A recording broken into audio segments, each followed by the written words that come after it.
We live? We are live. Awesome. How's it going, everybody? I am the Texas Man. Welcome back to the channel to another video. I hope you guys are all having an amazing day. Make sure you guys like, subscribe, join up as a group member if you have not already, and you guys hit that bell notification button to get notified of any upcoming videos coming out in the future here on the Texas Man channel. With that said, before we get into this video, I want to let you guys know that on this upcoming Monday, November 18th, I will be streaming the Outer Worlds. It's going to be about a 2 to 3 hour stream. So I hope you guys will join in for that live stream this upcoming Monday. My guess is I will be starting that around 9:30 a.m.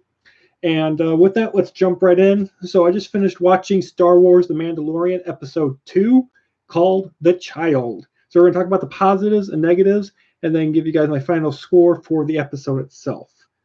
So first of all, I want to say I think positively that if Star Wars The Mandalorian Episode 2 is the only thing that you're getting Disney Plus for, it's worth it. It is definitely worth the $7 a month.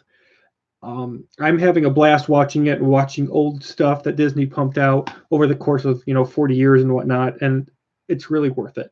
If you're just watching Disney Plus for Star Wars stuff and you're just like, I'm having fun watching Clone Wars again and Rebels, Resistance, and all the other Star Wars things, and you're enjoying Mandalorian, it's definitely worth the money. So first of all, let's talk about positives. I like the fact that the Mandalorian's rifle can not only stun enemies, but it also has the ability to disintegrate bodies like a Zapnik could tell from Stargate. So that's really cool. I was always curious, like from the first episode, I'm like, is this rifle of his that he has on his back, like, is it just for stunning? Because he is just a bounty hunter. But I'm like, okay, so he's got a pistol and then he's got a stun rifle. Like, I feel like that's kind of weak for a Mandalorian. But in this episode, we learned that his rifle can also disintegrate bodies, and that's really cool.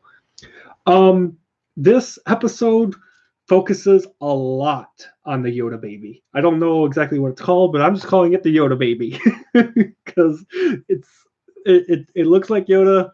I don't know if it's Yoda's son. We didn't get any clarification on that, but Yoda's baby, the Yoda baby, is just super cute. It's super adorable. It ends up being a frog-like alien, and I thought that was pretty interesting. The Yoda baby in this episode not only is super cute, but it ends up helping the Mandalorian. He's trying to use the Force to heal the Mandalorian's wounds from the past episode. And the Yoda baby actually uses the Force, and it ends up saving the Mandalorian from being killed by an alien. Basically some sort of like alien rhinoceros, and I thought that was really cool.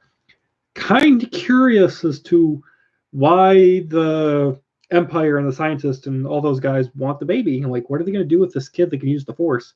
Kind of interested to see where that plot line is going to go in the future episodes. Also, we got to learn a little bit more about the Jawas, and I thought the Jawa Fortress scene was pretty good action. And in this episode, we also got to see the Mandalorian, and he was using his grappling hook and flamethrower to, attack the Jawas, and he was fighting off the Rhino beast and whatnot. And I was like, that's really cool. We haven't really seen the grapple hook or flamethrower since Return of the Jedi, and of course, Attack the Clones. And it was really cool to see that type of Mandalorian equipment being used for survival purposes and fighting something else off. And that's going to do it for positives. I think it's a really good episode. I wasn't invested as much in this episode. It was more of like a stepping stone. I'm like, okay, you got your bounty. Now you need to get off the planet so you can go deliver it. And I feel like this is like a midway point. It was still a good episode, just not fantastic. For negatives, I think having a recap at the beginning of every single episode, starting off with this one, I think is unnecessary. I'm like, there's only 8 episodes in the first season for The Mandalorian, and it's a streaming service. And I'm like, I guess I'd understand if like it was all on disc, but it's not. And I just feel like having a recap is kind of unneeded, especially since they're pumping them out like less than a week apart. Also, I think it's kind of sad. We're probably not going to see the old guy saying, "I have spoken," ever again.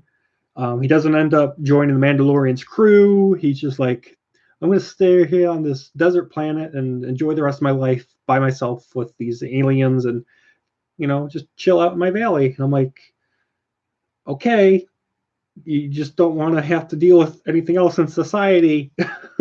Sure, okay, I guess, but I'm like, I kind of want to see a little more of him because he kind of reminds me of like Obi-Wan, and he's kind of like this old spoken guy.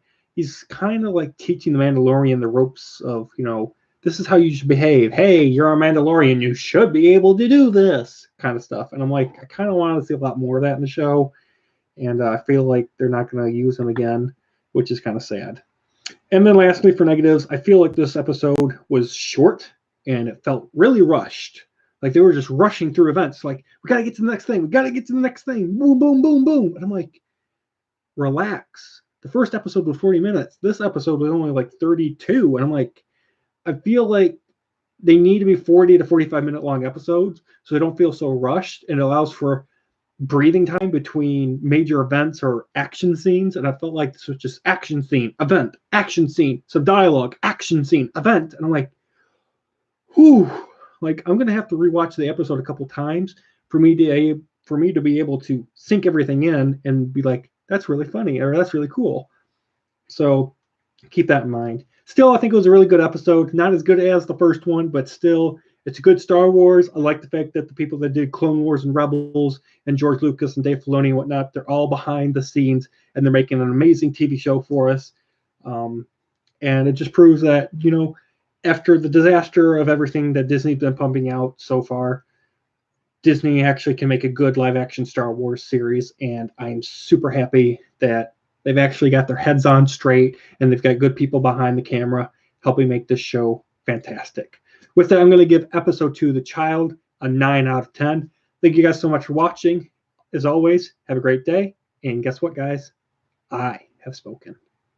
Bye.